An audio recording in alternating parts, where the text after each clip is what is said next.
What is B-roll? What is its purpose? And more importantly, how do we actually use it to make our films feel cinematic? Welcome to Edit Definitions. B-roll shots are secondary images of a person, place, or thing that are used to illustrate what our characters or voiceover is talking about. Every year I go through the city on my workshops and there's a new building. But when you're getting into high-end editing, there's a lot more nuance, variation, and most of all, purpose in the conversation around B-roll. And understanding this can radically change the quality of your films. So let's go through 4 ways a primetime level editor thinks about and uses B-roll, from basic all the way to complex. Okay, at its most fundamental level, B-roll's job is to illustrate what the words are talking about. That's it. Character talks about something in an interview, let's show that something in B-roll. The pad rounds, what you're seeing now, the pad work, kicking the pads, that's the main part of the training. Everything will be technical within the pad session. Once you're there to land big shots like elbows, knees, kicks, we want all power. And the pads are thick, so you can use full power and like the pad absorbs it.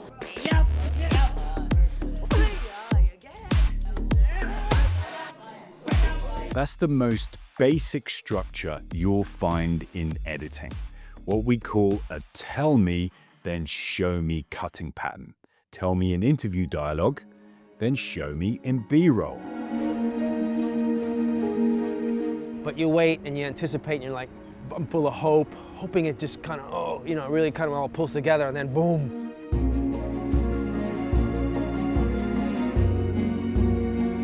Mother Nature opens up this snapshot of just stunning glory. And I'm there going pop, pop, pop, pop, pop, pop, getting the shots.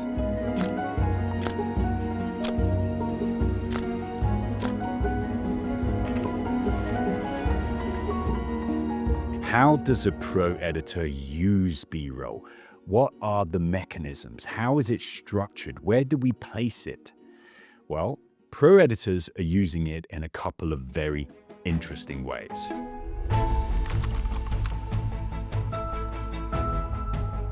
Now, you can study all the big, lofty, cinematic, emotional editing theory you want, but if you can't structure and connect the individual shots and dialogue on the timeline in this most fundamental way, all of that high-end editing theory means zero. So let's start with the basic mechanics.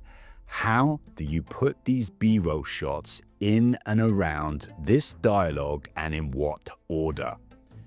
And the best place to start understanding that is what we call it inside the edit, primary and secondary connections theory.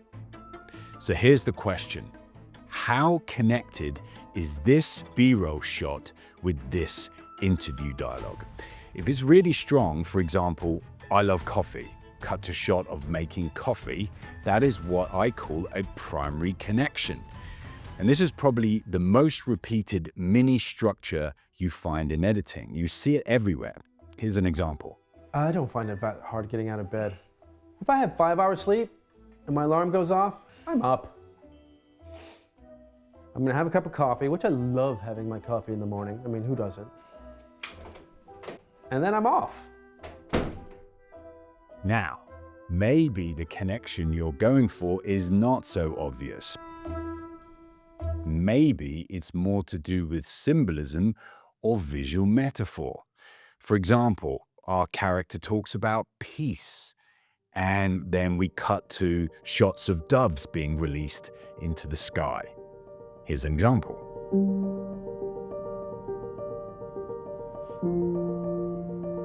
I'm out here when everybody else is doing the same thing. And that makes me feel a bit special. Now, the shot isn't just showing something, it's suggesting something as well. And that makes me feel a bit special. And it works on the audience in a completely different way. It's all about intention. So having these two structures in our mind breaks down and classifies our intention for how we're going to use this particular B-roll shot or mini sequence of B-roll around this particular line of dialogue. Now, there's a third option that you see all the time in high-end editing, and this third type is what I call wallpaper B-roll. Now, wallpaper B-roll is where the link between what is being said by the character or in the voiceover in a specific scene is not particularly strong at all. There's just a vague connection of what is being said and what is being seen. And a great example of this is in observational documentaries or reality TV. Here's an example.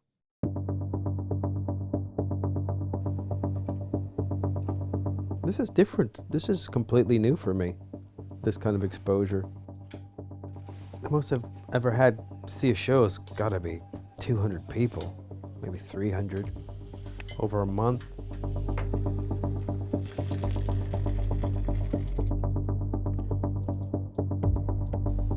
I haven't really thought about there's going to be thousands of people seeing it too, and I'm going to be looking at their faces, you know, and watching their reactions.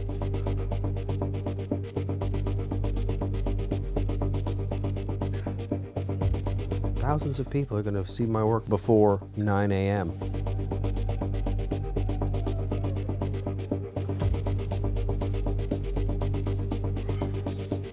What's the worst thing that could happen? I don't want to talk about worse things that could happen. I'm a pessimist. I'm not an optimist.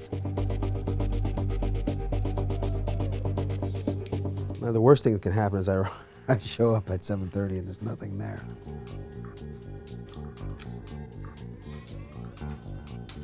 And finally, a primetime broadcast streamer or cinema level editor will also use B-roll in one of its most powerful ways.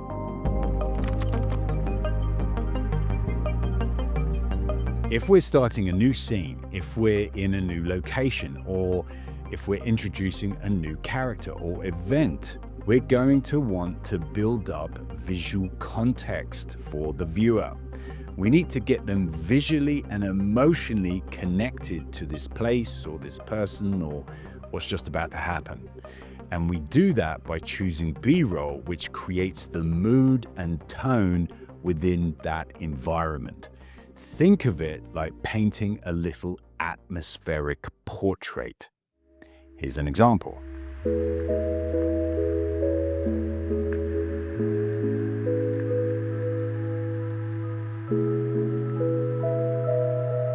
When I'm out alone shooting, loneliness is not something that has ever crossed my mind.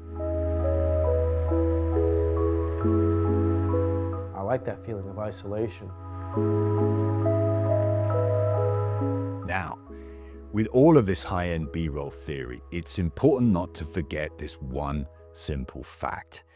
It's not about the type of B-roll shot. It's about how we, the editors, use it. So B-roll in all its forms is incredibly fun to build, incredibly powerful on our audience, and it's one of the fundamental skills we need if we want to become a top-tier filmmaker.